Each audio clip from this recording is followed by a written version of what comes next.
পারিবারিক মামলার বিচার কাজ অনলাইনে পরিচালনার জন্য ই-পারিবারিক আদালত নামক অনলাইন প্ল্যাটফর্ম তৈরি করেছে আইন মন্ত্রণালয়। সোমবার এর উদ্বোধন করেন আইন উপদেষ্টা ডক্টর আসিফ নজরুল ও পরিবেশ উপদেষ্টা সৈয়দা রিজওয়ানা হাসান। এ সময় আইন উপদেষ্টা বলেন, বিচার প্রার্থীদের ভোগান্তি কমিয়ে স্বল্প সময়ে দুর্নীতিমুক্ত সেবা দিবে ই-পারিবারিক আদালত। আগামী ২.৫ মাসের মধ্যে এমন ভালো কিছু দৃষ্টান্ত রেখে যাওয়ার কথা জানান পরিবেশ উপদেষ্টা।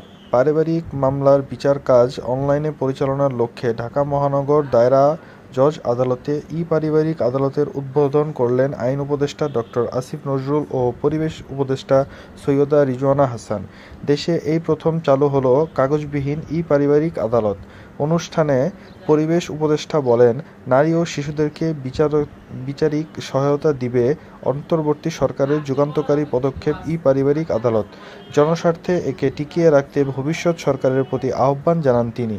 আইন উপদেষ্টা দাবি করেন, বিচার প্রার্থীদের ভোগান্তি কমিয়ে স্বল্প সময়ে দুর্নীতিমুক্ত সেবা দিবে ই-পারিবারিক আদালত। প্রধান উপদেষ্টার উদাহরণ টেনে সকল দফতরকে কার্যক্রম ডিজিটালাইজেশনের দিকে জোর দেন ডক্টর আসিফ নজরুল। তিনি আরও বলেন, অতিরিক্ত সংস্কার করতে গিয়ে রাষ্ট্র কাঠামোকে দুর্বল করা যাবে না। এছাড়া বিনা খরচে সকল পারিবারিক মামলা লিগ্যাল এডির মাধ্যমে নিষ্পত্তির পরিকল্পনার কথা জানান আইন উপদেষ্টা। এই প্রক্রিয়ার আগামী ৫ বছরের মধ্যে ৫০% মামলার জট কমানোর প্রতি আশাবাদী তিনি।